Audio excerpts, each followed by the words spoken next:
Okay, when you hear the word economics, what pops into your head? You probably picture stock tickers flashing red and green, mountains of cold math, and some incredibly complicated bank statements. But what if we completely shifted that perspective? In this explainer, we're decoding economics not just as the study of money, but as the fascinating, totally messy study of human choices. We're going to see how deeply this discipline shapes our daily lives, way beyond the confines of Wall Street. So, to really understand those choices, we have to start by asking ourselves a pretty massive question.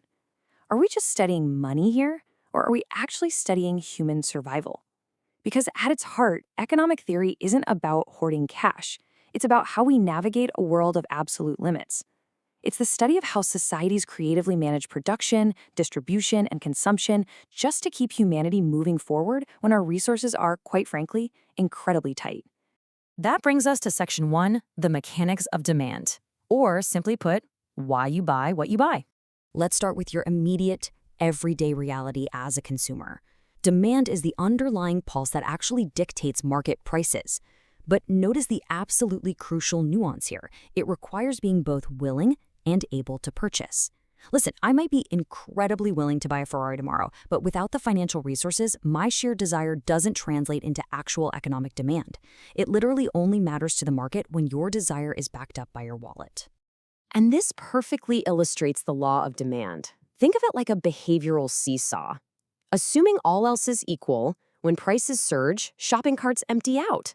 It's a fundamental, deeply psychological mechanism that drives market behavior all across the globe. We inherently weigh the cost of an item against the value it brings us. And, the higher the price climbs, the harder it is to justify that value.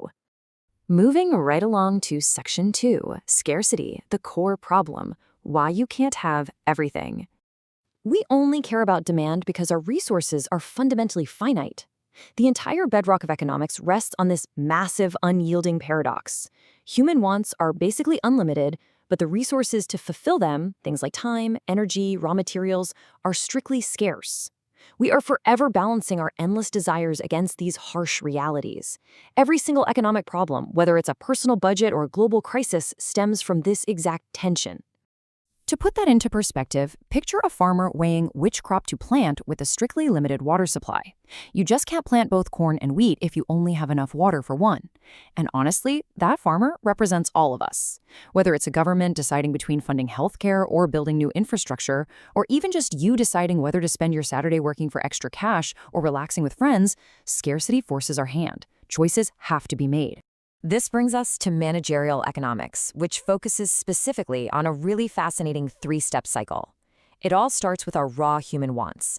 We then apply human effort, so work, innovation, production, to bridge the gap, ultimately aiming for step 3, satisfaction. The entire game of economics is figuring out how to reach that final point of satisfaction as efficiently as possible, without completely breaking the bank of our limited resources. Now for Section 3, Adam Smith's invisible hand, and the era of the science of wealth. If we look back through history, great thinkers have hotly debated the ultimate goal of managing all this scarcity. And as you'll see, there was a massive ideological pivot over just one century. We started with Adam Smith in the 1700s, who viewed economics strictly as the science of wealth. But eventually, the field shifted toward Alfred Marshall in the late 1800s, who argued the discipline should instead focus on the holistic well-being of the individual. For Adam Smith, author of the 1776 classic, The Wealth of Nations, everything was driven by the invisible hand. Smith realized that a baker isn't baking bread out of the goodness of his heart. He's doing it to make a living. Yet, by pursuing his own self-interest, he unintentionally feeds society. For Smith, personal wealth accumulation was the ultimate focus, because he believed it naturally led to a wealthier nation as a whole. Now, we have to impartially point out that this cold, wealth-obsessed perspective sparked intense backlash. Thinkers like John Ruskin and Thomas Carlyle strongly condemned the field, famously branding it a dismal science. They argued that Smith's theories just promoted ruthless selfishness and completely neglected human ethics and actual societal welfare. To them, measuring a society's success purely by its bank accounts missed the whole point of being human.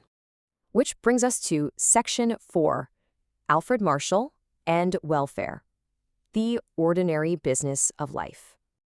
Over time, wealth came to be viewed merely as a tool, not the final destination.